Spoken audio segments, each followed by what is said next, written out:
हमारे देश के पूरे यादव समाज के मान और सम्मान का मुद्दा है। मंच पर हल्ला मत करें। ब्रिगेडियर प्रदीप सिंह यादव मंचासीन है। यही यादव महासभा और देश की जो जनसंख्या है आप उन्हें सुन सकते 15 से 16 हीर है। भारत की सेना में करीब 14 से 16% अहीर सैनिक है। देश की जनसंख्या में 22 से 23 करोड़ 142 करोड़ में से अहीर है। आज अहीरों के पास स्वतंत्रता के पहले या स्वतंत्रता के बाद जो भी सर्वोच्च वीरता पुरस्कार हैं, चाहे वो विक्टोरिया क्रॉस हो, मिलिट्री क्रॉस हो, जॉर्ज क्रॉस हो, परमवीर चक्र हो, अशोक चक्र हो, कीर्ति चक्र हो, महावीर चक्र हो, वीर चक्र हो, ये सब हीरों की झोली में है। और आपको बताना चाहूंगा कि भारत में सिर्फ 2 महिलाओं को मरणोपरांत सर्वोच्च वीरता पुरस्कार अशोक चक्र से नवाजा गया है। उसमें एक महिला यादव है, कांस्टेबल कमलेश कुमारी यादव, जिसको 2001 में संसद के हमले में उनको शहादत मिली थी और अशोक चक्र मिला था। अहीर रेजिमेंट जय यादव जय माधव के नारों से नहीं बनेगी।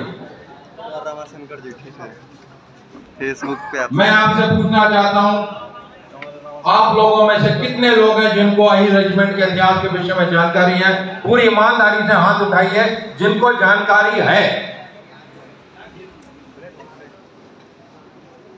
इसमें आपकी कोई गलती नहीं। पूर्व ब्रिगेडियर प्रदीप ये गलती हमारे यादव समाज की है। राष्ट्रीय कार्यकारिणी के मेंबर हैं। उसका कारण है शताब्दी समारोह में पटना यादव समाज को आज बिखरा हुआ है। आपको हजारों लोगों के बीच हम सब कर रहे हैं। मेरा अपने अपने वर्चस्व की, अपने अपने संगठन की, अपने अपने राजनीतिक दल के चलते हमारी एकता बिखर गई है। इसीलिए अहीर रेजिमेंट नहीं बनी है। इसके जिम्मेदार आपके पूर्वज और मेरे पूर्वज हैं। ये शर्म की बात है। 1857 का गदर जब शुरू हुआ था, उस गदर के 3 सूत्रधार थे। राव तुलाराम यादव, जिनकी शहादत दिवस कल मनाया गया है। और जब अंग्रेजों ने पाया कि यह विद्रोह क्यों हुआ, उसमें धन सिंह गुर्जर मेरठ के कोतवाल थे, राव तुलाराम यादव जो रेवाड़ी के शासक थे, और उनके छोटे भाई कृष्ण गोपाल यादव। 1.5 साल के इस गदर के युद्ध में 8 लाख भारतीयों का कत्लेआम हुआ था। 80,000 से ज्यादा भारतीय सैनिक मारे गए थे, जिसमें 12,000 से ज्यादा अहीर सैनिक थे। अंग्रेजों ने अहीरों को, जो अपनी देश की स्वतंत्रता के लिए लड़ रहे थे, उनको बागी कौम करार कर दिया गया। इस कारण अंग्रेजों ने अहीर रेजिमेंट नहीं बनाया। 1608 में ईस्ट इंडिया कंपनी जब इंडिया आई थी, भारत आई थी, तब वो आई थी व्यापार करने, भारत का आर्थिक शोषण करने। उन्होंने 1750 से 1850 के बीच इन 100 वर्षों में 10 रेजिमेंट उन्होंने खड़ी करी। दक्षिण में मद्रास रेजिमेंट, मध्य में मराठा रेजिमेंट, उत्तर में सिख, जाट, राजपूत, राजपूताना राइफल, उत्तर में कुमाऊं और पूर्व में गोरखा रेजिमेंट। पर अहीर रेजिमेंट नहीं बनाई। जब राव तुलाराम यादव ने अंग्रेजों से पूछा कि आपने अहीर रेजिमेंट क्यों नहीं बनाई, उन्हें कहा, राव साहब थोड़ा ध्यान रखिए, आपकी रेजिमेंट बनाएंगे। 1913 से 1918 तक प्रथम विश्व युद्ध हुआ। अंग्रेजों को पता था कि बिना अहीरों के हम पहला विश्व युद्ध नहीं जीत पाएंगे। उन्होंने अहीरों की भर्ती हैदराबाद की सेना में करना शुरू किया। ब्रिटिश इंडियन आर्मी में नहीं की उन्होंने।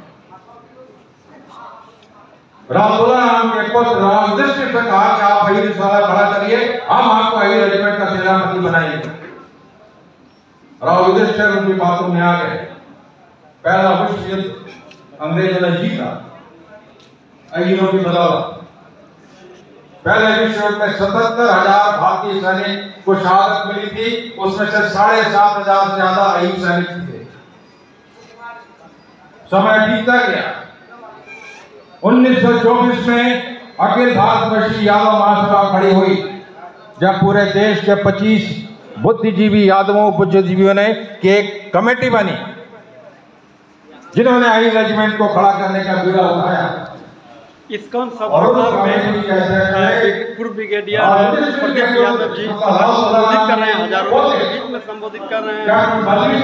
IAS IPS और पूर्व जस्टिस है राजेंद्र यादव हाईकोर्ट, इस तरह से एक से एक मंत्री पूरे उड़ीसा, झारखंड, छत्तीसगढ़, मध्य प्रदेश, हरियाणा, दिल्ली, कई राज्यों से, पश्चिम बंगाल से लोगों की उपस्थिति है और एक से एक ज्ञान की बातें हो रही हैं। मैं रमाशंकर आया 2023 के सभा से बोल रहा हूँ। इनसे अहीर रेजिमेंट की बात करिए, उनको बताया गया कि दूसरा विश्व युद्ध होने वाला है, जिसके बाद हम अहीर रेजिमेंट बनाएंगे। 1939 से 1945 तक दूसरा विश्व युद्ध हुआ, जिसमें पहले से 2 लाख भारतीय सैनिक थे, जो धीरे धीरे बढ़ के 6 लाख से ज्यादा भारतीय सैनिक ने हिस्सा लिया। और दूसरे विश्व युद्ध में 88,000 से ज्यादा भारतीय सैनिक मारे गए, जिसमें 12,000 से ज्यादा अहीर सैनिक थे। 40,000 अहीरों ने सुभाष चंद्र बोस की आजाद हिंद सेना को ज्वाइन किया और आजाद हिंद सेना अंग्रेजों के खिलाफ जर्मनी, इटली और जापान के साथ मिलकर लड़ाई कर रही थी। अंग्रेजों को एक बार फिर मौका मिला अहीरों को बागी कौम करा करने का। स्वतंत्रता के बाद राजनीतिक खेल शुरू हुआ।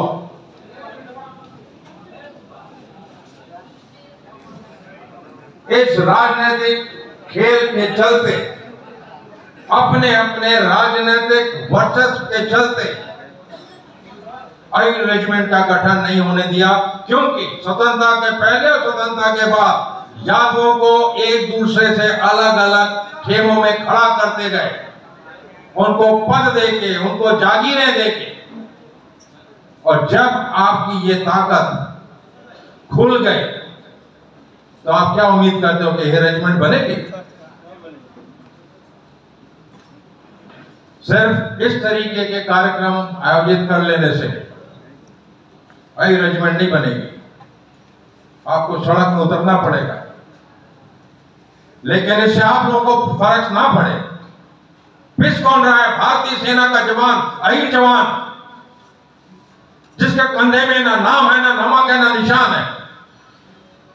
जब कोई सैनिक शहीद होता है, ना उसकी पत्नी होती है, ना उसके भाई बहन, ना माता पिता, ना उसके मित्र, वो अकेला होता है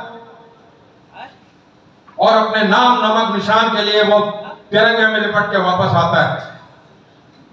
जिसके घर से शहादत होती है उसको पता होगा।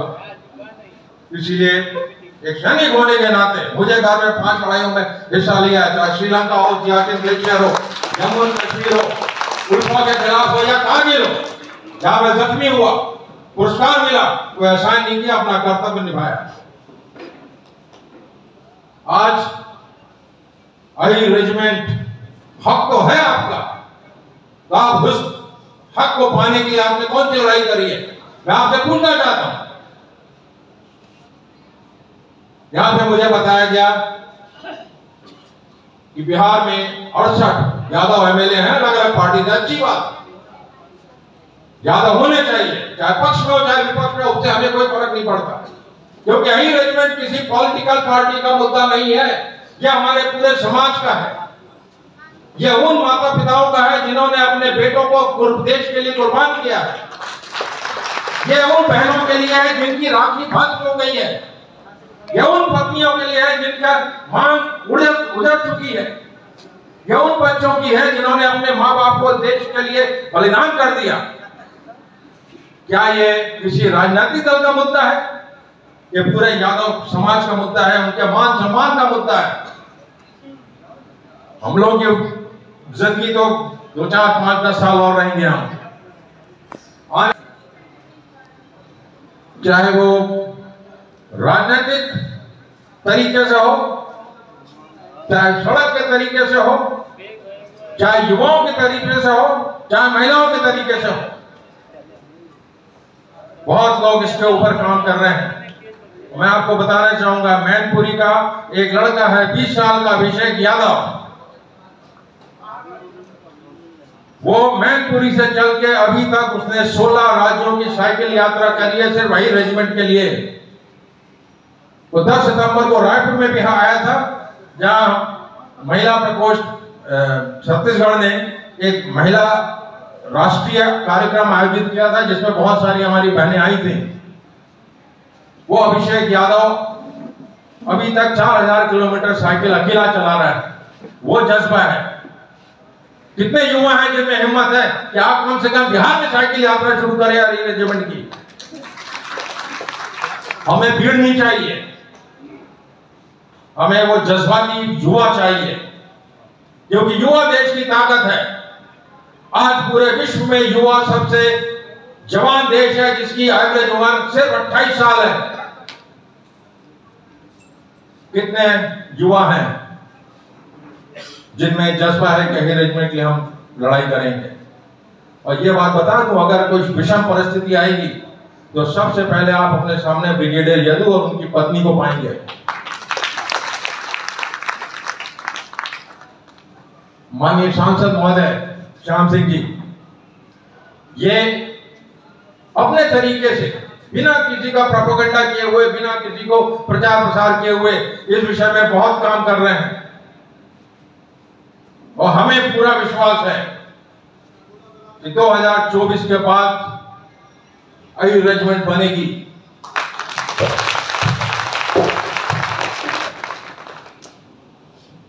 हमारे यादव भाई बहनें हर राजनीतिक दल में हैं। 114 वीर हीरों ने शहादत देके 1300 से ज्यादा चीनियों को मारा था, और उसी कारण लेह और त्रिशूल आज भारत का हिस्सा है। और वो जो रेतांगला की लड़ाई थी, पूरे विश्व के सैनिक इतिहास में 8 सबसे मुश्किल लड़ाइयों में से एक है, जिसमें पूरे अहीर थे। ये हमारी विरासत है, और हमें अपने विरासत के विषय में नहीं पता है।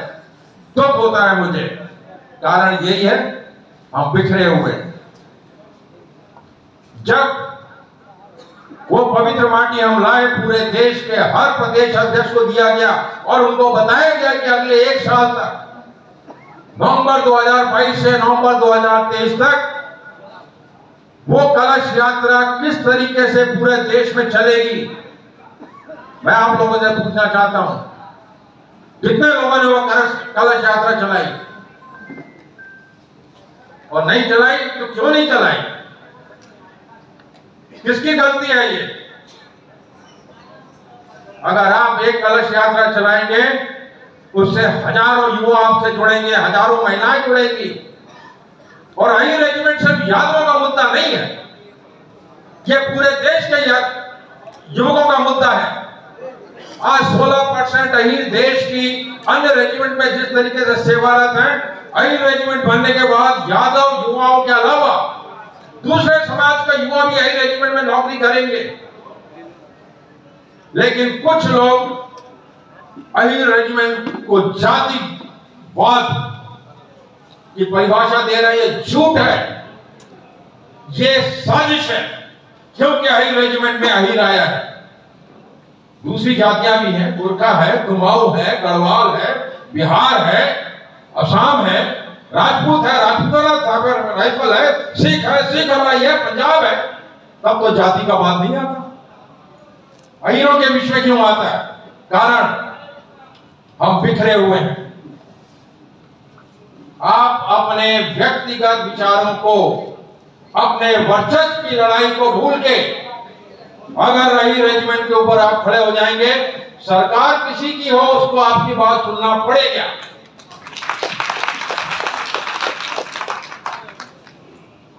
हमने आज जो केंद्र में सरकार है उनसे भी हमारे लीडर से बात करी।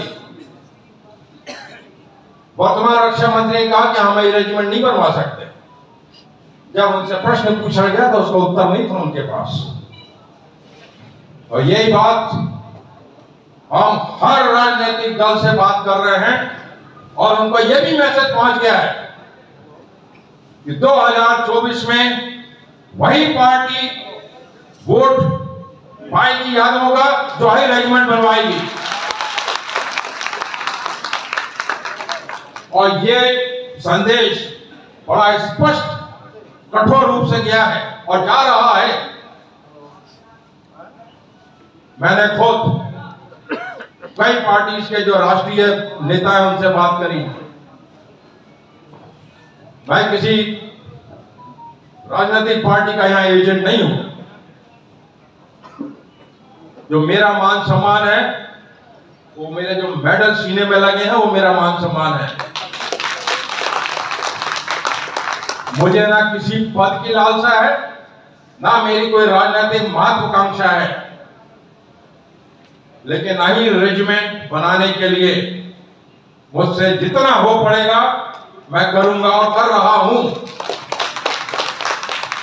यहां पे इतने अध्यक्ष बैठे हुए हैं, इतने मेरे दोस्त बैठे हुए हैं। कहां है भवन?